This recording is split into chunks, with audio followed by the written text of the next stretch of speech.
মৃত্যুর পর প্রথম রাত কেমন হবে, যে সত্য জানলে আমাদের প্রত্যেকের চোখেই পানি চলে আসবে।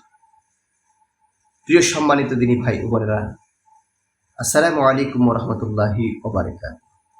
আজকে আমি মৃত্যুর পর প্রথম রাতের কি অবস্থা, কি হাল, সে সম্পর্কে আপনাদের সম্মুখে কিছু হৃদয় বিদারক করুণ কথা বলার জন্য চলে আসছি। প্রিয় ভাই ও বোনেরা, আমরা সকলেই কবরের যাত্রী। আমাদের একদিন না একদিন এই দুনিয়া ছেড়ে চলে যেতে হবে, সবাইকেই কবরে যেতে হবে, চিরন্তন সত্য। কিন্তু আমরা কি মৃত্যুর পর কবরের যে প্রথম রাত, এই রাতের জন্য কি আমরা প্রস্তুত?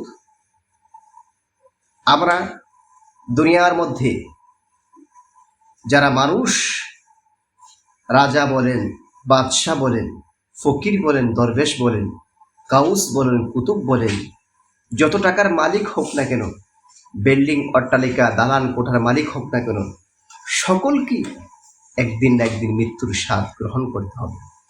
আল্লাহ রাব্বুল আলামিন ইরশাদ করেছেন, কুল্লু নাফসিন যায়িকাতুল মাউত, প্রত্যেক প্রাণীকেই মৃত্যুর স্বাদ গ্রহণ করতে হবে।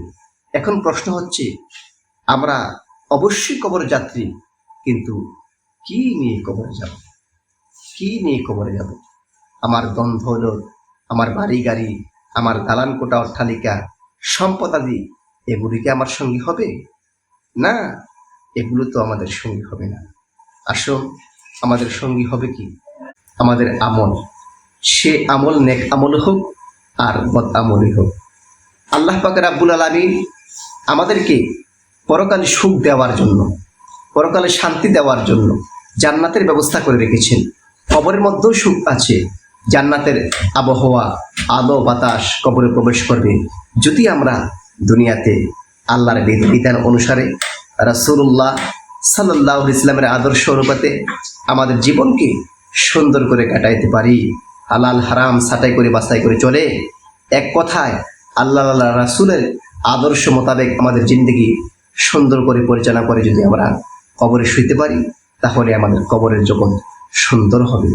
হাসরে আমাদেরকে আল্লাহ পাক রাব্বুল আলামিন হিসাব নিকাশের পর আমাদের পরম সুখের জায়গা জান্নাত দান করবেন। আসুন, আমরা আজ থেকে আমরা দৃঢ় শপথ করি, আমরা কখনো নামাজে অবহেলা করব না। 5 ওয়াক্ত নামাজ পড়ব, রোজা রাখব এবং বেশি থেকে বেশি পরিমাণ কোরআন তেলাওয়াত করব এবং আল্লাহর জিকির, রাসূলুল্লাহ সাল্লাল্লাহু আলাইহি ওয়াসাল্লামের উপর দুরূদ শরীফ বেশি থেকে বেশি পরিমাণ পাঠ করব। আল্লাহ পাক যেন আমাদেরকে আমল করার তৌফিক দান করেন।